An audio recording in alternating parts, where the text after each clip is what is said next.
එක රටක්.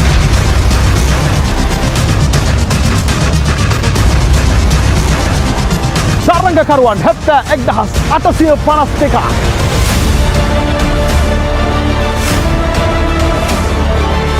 මව් බිමට මුල් ඇදපු රියැලිටි සංස්කෘතියක්.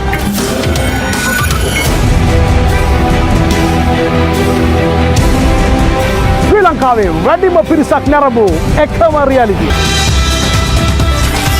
Youth with talent.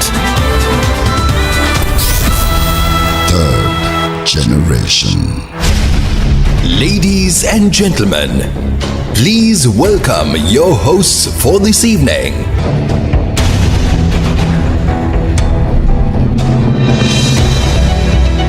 ගණිත විෂය විරිඳු බසින් උගන්නන්න මම ආවේ.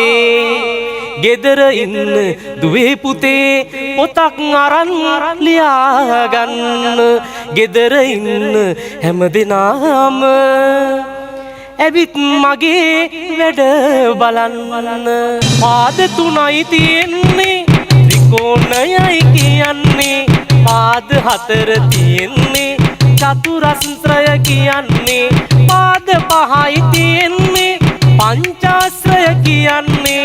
පාද හයයි තියෙන්නේ සඩාශ්‍රයයි කියන්නේ. බාහිර කෝණය හැදෙනව දික්කලාම පාදයක්. බාහිර කෝණය හැදෙනව දික්කලාම පාදයක්. අචල ලක්ෂට සම්මදුරින් යන පදය වෘතය බවදනී.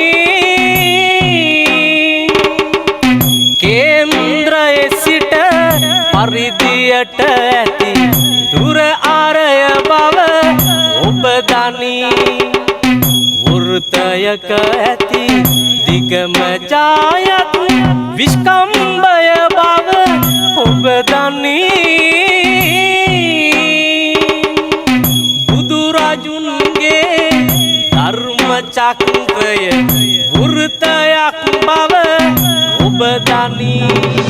ඉංජිනේරු වෘතියටත් නැතුවම බැරි ජාමිතියයි බොහෝමයක් සාධනයට අංග සාම්‍යයි ඕනේ.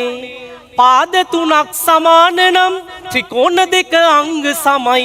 අපි කියන්නේ ත්‍රිකෝණ දෙක පාපාපා අංග සමයි. සියලුම දේවල් හරිම ලස්සනයි. ස්තුතිවන්ත වෙනවා. මේ වේදිකාව කියලා කියන්නේ විශ්මය හොයාගෙන යන වේදිකාවක්. ඒ විශ්මය හොයාගෙන යන වේදිකාව තුල වෙනසක්, ලොකු වෙනසක්, ලස්සන වෙනසක්, හදවතට රිදෙන කිති කැවෙන වෙනසක් ඉදිරිපත් කරනවා. මම කැමති ඔබව සංචිතයට යොමු කරන්න. ඇත්තටම ගොඩාක් එන්ජොයි කරා පර්ෆෝමන්ස් එක. මම දන්නවා මේක චැලෙන්ජ් රවුන්ඩ් එකක් කියලා. නමුත් අපි මේවා මේ පාසෙට දිගෙන ගත්තට ඒක ආපහු ඒක මේ what do you call this? ආවර්ජනය වුණා. It was refreshed. Our minds were refreshed. පොඩි ආසාවක් ආවා දැන් පොඩක් ආයි ගණන් ටික ඉගෙන ගන්න. මම වෝට් කරනවා ඔබව සංචිතයට යන්න කියලා. මේ දවසේ මේ youth with talent එකේ ඔබ අපු හරි රසවත් කළා. ඔව් ඒ නිසා ඔබ හරි නිර්මාණශීලී. ඔබට හොඳට ගායනා කරන්න පුළුවන්. ඔබට හොඳට ඉදිරිපත් කිරීම කරන්න පුළුවන්. ඒ නිසා ඒ ඉදිරිපත් කිරීම කරන කොටගෙන මම ඔබව සංචිතයට යවනවා. දැන් ගණන් කියන දේ මට කොහොමත් අමාරු විෂයක්. දැන් මට ගණන් වලට අමතරව කවිත් පාඩම් කරන්න වෙන එක තමයි මට මෙතුවක් කල් මේ අධ්‍යාපන ක්‍රමයේදී දරුවන්ගේ හිතට ඇවිල්ලා තියෙන ගණන් කියන්නේ වාත කරදරකාරී අමාරු ගැටලු සහගත විෂයක් කියන එක. සුන්දර විෂයක් නෙමෙයි. ඒ විෂය කොහොමද ආකර්ශනීය විදියට දරුවන්ගේ හිතට දෙන්න කියන එකට හොඳ අදහසක්. අපි අධ්‍යාපන ඇමතුමාට යොමු කරන්න බලමු මේ ක්‍රමේ.